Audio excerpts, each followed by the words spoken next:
Hello everybody, Calamity here, back from the hospital, and today's video is going to be all about the new Apocalyptic Shadow that just got released yesterday.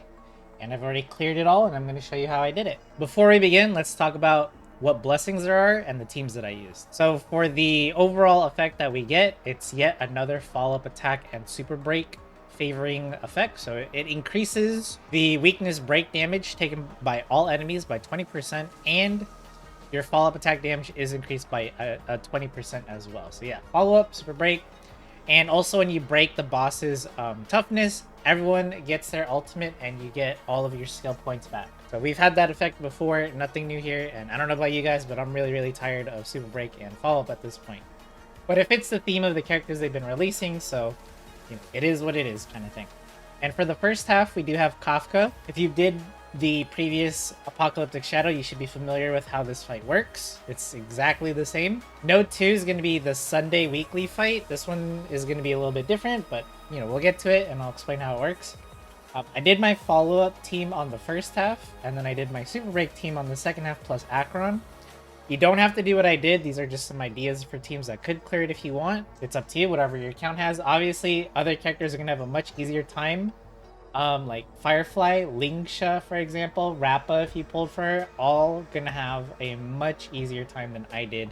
As well, if you have Adventuring, don't use Fushuan. It got a little too close. In my opinion, too close for comfort, but you know, that's all I got. Because I did try using Bailu, and while the healing was good and everyone was topped off constantly, the domination from Kafka when she does the psychological suggestion was proving a little too much and wasted a little too much time for me. So I just have to stick with Fushuan and just hope that I don't take too much damage. But use whatever you got. Use what teams are more comfortable for you. Next, let's go over the blessings. So on node 1 with Kafka, you have the option to choose the total dominion buff, which increases your basic attacks by 50%. Impassioned spirits advances. The last one is Turn of Luck. This is the follow-up one, so it's just going to favor follow-up characters. They ignore 15% of the enemy's all res, and they also reduce toughness of targets that don't have the corresponding weaknesses at 50%. So yeah, it's pretty good. Feel free to use whoever you want here. On the second half nodes, Victory Rush allows your follow-up attack characters to get a action advance by 15%, which can be triggered one time before their next action. And the next is Swift Eradication, which increases break efficiency by 25% when characters deal ultimate damage. This helps with Ruan, Mei, and Gallagher. And then the last one is Breed War with War, which will increase all allies' break effects by 50%. And when you break a target's weakness, you regenerate 5 energy to the character. When I did this, the Breed War with War does sound really good on paper, but it doesn't benefit Acheron. It benefits Gallagher, which is good, but if you have another Super Break character here, again, Firefly, Lingsha, yeah, this is really good. I recommend Breed with War. I picked Swift Eradication because Acheron. That's basically it. My first half team, just to really go over it again real fast, is Fei Zhao, Robin, March, and Fushuan. If you have a better sustain, Adventuring is the literal best one. Huoho works too, but any sustain that can also cleanse reliably is also gonna be good. If you're free to play or don't have a lot of options, Lynx is also going to be good here. And with that being said, let's actually get started. When it comes to Apocalyptic Shadow, the target you want to go for is about like 1300. If you can beat a boss around there with both halves at 1300, then you're in a good spot. Now, obviously, if you can beat it sooner, the better. Just a little FYI. Let's go ahead and get started. And buff everything. Just use all the talents. And let's go. Alright, when the fight starts, Kafka will have two of these two golem things. I don't know what they're called, but anyways, I always focus the ice one first because he has the chance to freeze you, and if you get frozen, super annoying, especially if you don't have a cleanse or a reliable cleanse like I do. So first, I'm just gonna use my Robin to buff everybody. Kafka's always gonna buff the fire one for some reason. Luckily, that's how it works. When she buffs the golem, they immediately take their turn, so you're gonna take some damage. We want to keep the fire one alive first because getting hit replenishes energy for your character, so it could actually end up being really useful. Okay, so we're gonna use March 7 ult on the right golem.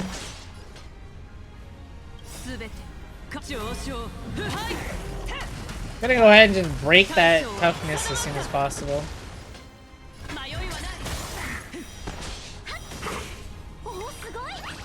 Yep. Lots of damage there. Ouch. Right. We have Robin. Use her ult. Which one uses her ult?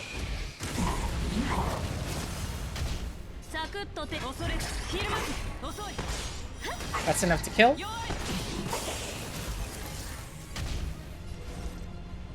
I still haven't been able to use Fushuan's skill yet, but it's okay. We want to use the ult here, because we do not want to get hit too much. So let's just go ahead and kill it, and then we can focus Kafka. So when you kill the golems, they transfer their weaknesses to Kafka, so now you can break her toughness a lot easier, depending on who you brought. There we go again.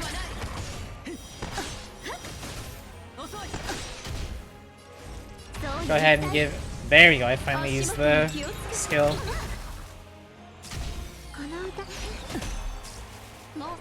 Nothing much to do here, other than just go ahead and continue to break Kafka's toughness, and then everyone gets their ult.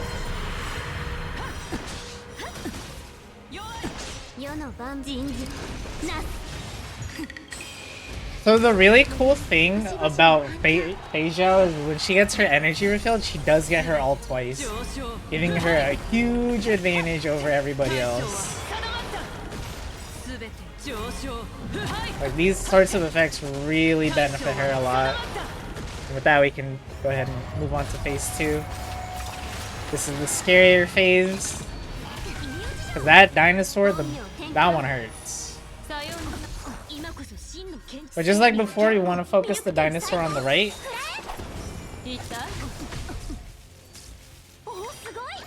Getting a lot of free turns here, hold up.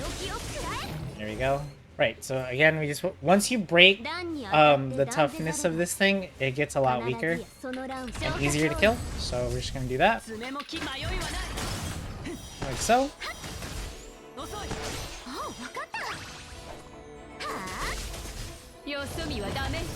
This part's this is where it gets scary, right? Because everyone's kind of low now, and that other dinosaur loves to do his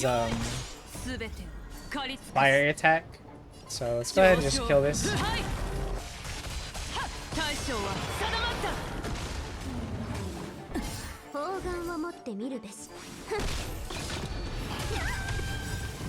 And yeah, it's gonna be really close, but once you can kill this dinosaur, you're in the... It's pretty much over once you kill this dinosaur, because it's just focused on Kafka.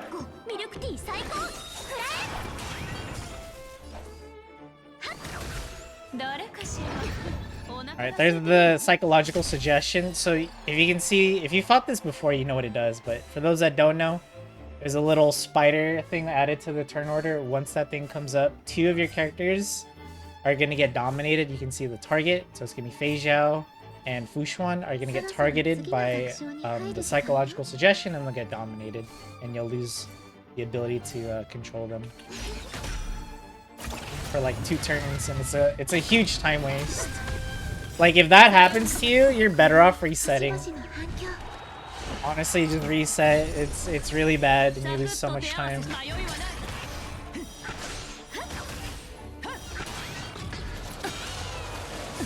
Got really close there.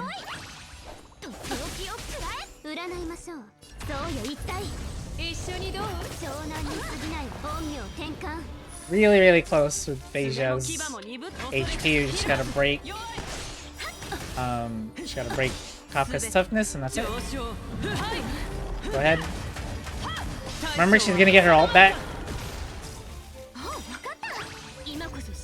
Gonna get her ult back right here.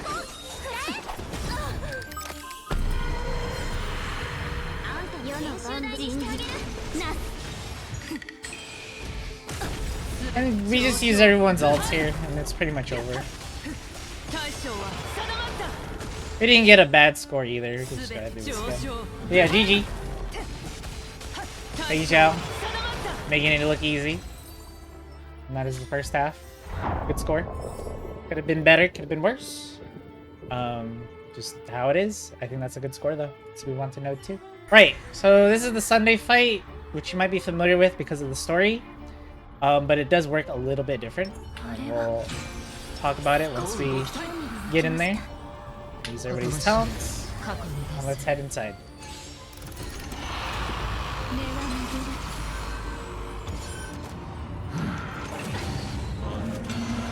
Alright, so this fight works a lot like the Kafka one, where you want to focus the ads first, but you want to just focus on breaking as much as you can, basically. And just like Kafka, when you defeat or when you break the toughness of one of these like ads here, it'll transfer the weakness to the other ones to make it a lot easier. But AoE damage is going to favor you because you want to break their toughness, but also still do some passive damage to Sunday himself. Because, you know, it's not enough just to focus the ads. You need to actually damage the boss here. But anyways, let's go ahead and start by having Gallagher attack the fire weakness one, and then we have Trailblazer attack the imaginary one, imaginary weakness one, and then we broke it, and then you can see he does a little shockwave. He loses a bunch of toughness, and then we do this. We just want to break again as much of the toughness bars as we can, because that means a lot of this happens, and this is really good. Every time you break toughness, you get charges for the train. Go ahead and use it. It's free damage. Now, let's go ahead and just pop this. Ruan Mei here is just to buff everyone else, and there is no ice weakness, so we can just have her attack whatever.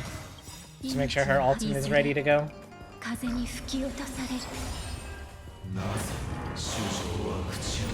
Honestly, the attacks he does are pretty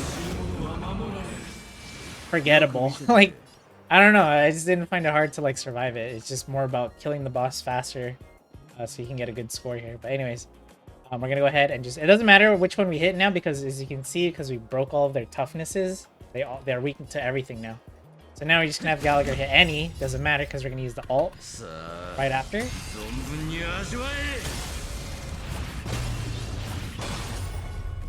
And you can have Gallagher attack the boss as well.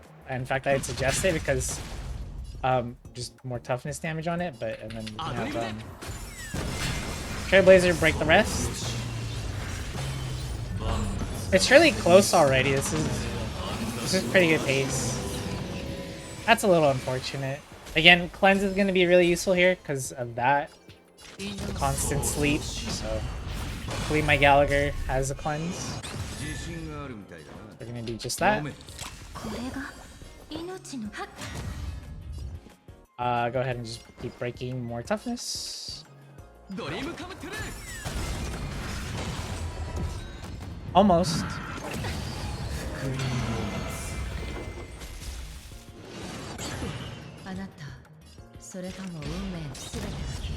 Okay, we're gonna go straight into Acheron's ult because we're about to break his toughness right here, so she's gonna get the ult right back.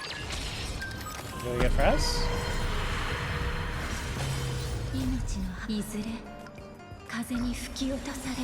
There we go again.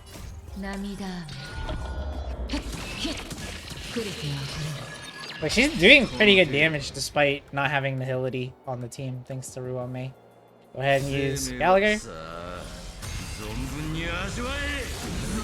Big damage there, and then again, we go for the boss once we've actually broke him. We apply that. And then this is kind of where I have that awkwardness on this team, is I don't really have enough single target damage to finish him off. But here, if you have more Super Break DPS, Rappa again gonna be really good, then you're gonna be fine. And not have like this awkward moment where I can't finish the boss off really fast. Like, he just has like a tiny bit more of HP, but we just need like a little bit more single target damage. Like, look how close he is. He's so close. It's like a little ways off. Okay though. Again, this team's probably gonna take a little longer to kill it because it's not an optimal team. It's not an optimal break team. I'm gonna go ahead and just do this. Kinda have to waste Acheron's ult here. It sucks, but there you go. Cutscene's gonna play, we can skip that. So you guys have already seen it. Bro's gonna start yapping here, and a bunch of effects are basically gonna keep happening. Just do the same thing you've been doing. Just continue to break toughness. It's like, you should be fine. It's scary, but I don't think it'll kill you. You apply buffs. And keep breaking stuff.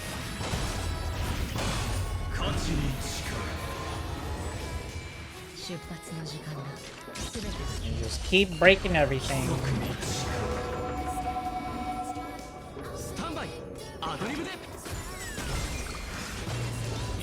Almost have enough for the train again as well, which is nice. Alright, here we go. He's gonna do his big fancy ult. I don't have any ad we can break, so we're just gonna end up taking a lot of damage here. That's the move that's the scariest, is that one in the second phase. First phase is not bad. Goodness. My Trailblazer almost died there. That was scary.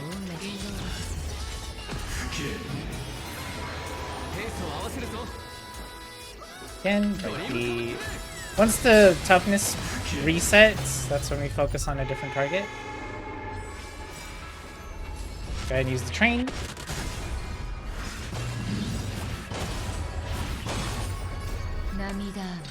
Go ahead and use Acheron's ult. Some toughness break.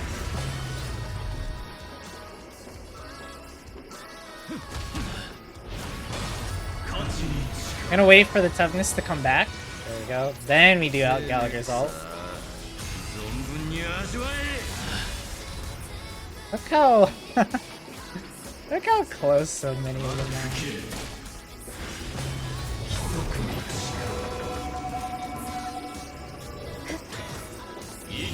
Oh boy. Here we go again.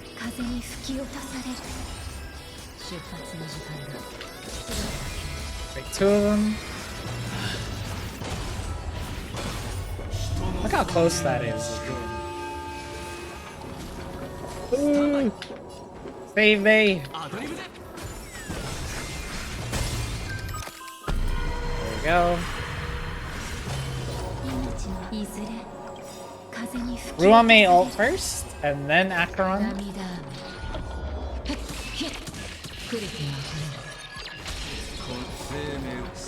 Gallagher. Again, this is where we have that awkward, like, can't really do much now that everyone's used their ult. And that's why my second half team doesn't do that well. But, I mean, this is pretty much it. You just have to finish off the boss, and that is a wrap. We're just gonna do that, just that.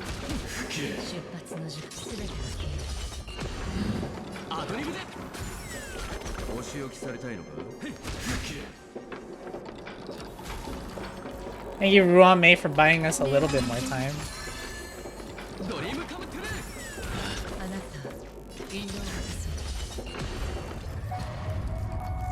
Yeah, it is what it is type deal.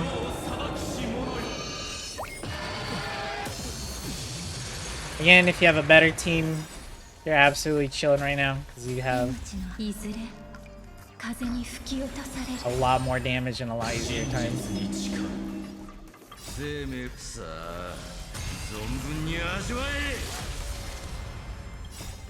And use all the ults.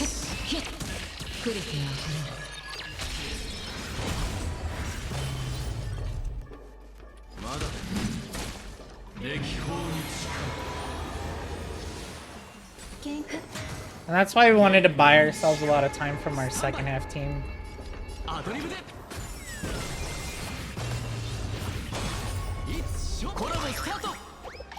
Use the train.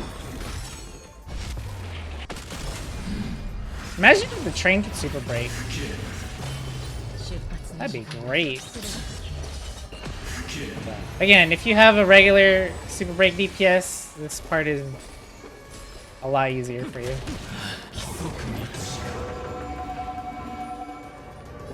There we go.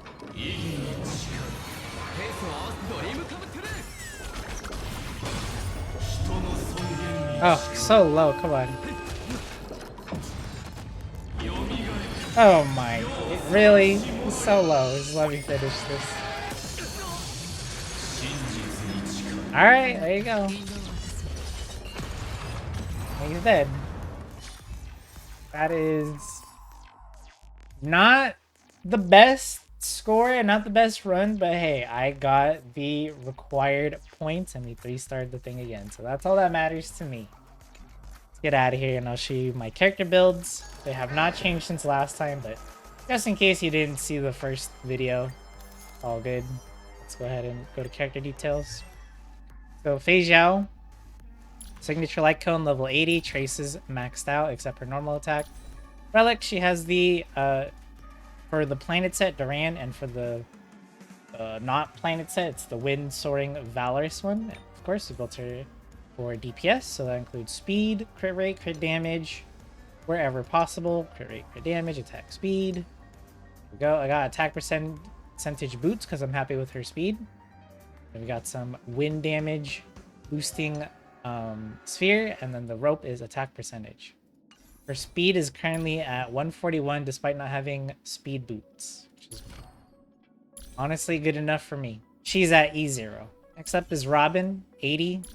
She's using the event light cone, which you can now get at Herta's store for Tomorrow's Journey. This one is perfect. It just gives her a lot of attack, which makes her buff more potent.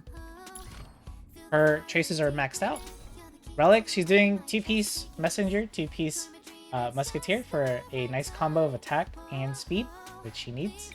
And we're using the Von Wax so she can get an early head start and in the fight and can just start singing earlier. Next up is March. She's using the one that you can get from Herta, the Lycone, the Cruising in the Stellar Sea. Traces are maxed out. Relic, she's using a Musketeer set. She can be a Super Break character if you want, by the way. If you want to build her in that way, you just have to change the Relic stuff to Break Effect stuff. She's just built for DPS. So attack percentage, crit rate, crit damage, speed if you can fit it in there. Which I didn't. But there you go. Imaginary on the sphere. She's at E6. Because we can get her at E6 for free. Last but not least is my Fushuan, who does have her light cone. So she gets a little bit of healing when she uses her ult. Traces are maxed out. Relics, she's using the 2-piece of the Guard and 2-piece Messenger just for some more speed. And she's using the Broken Keel to give everybody some more crit damage. She's at E0.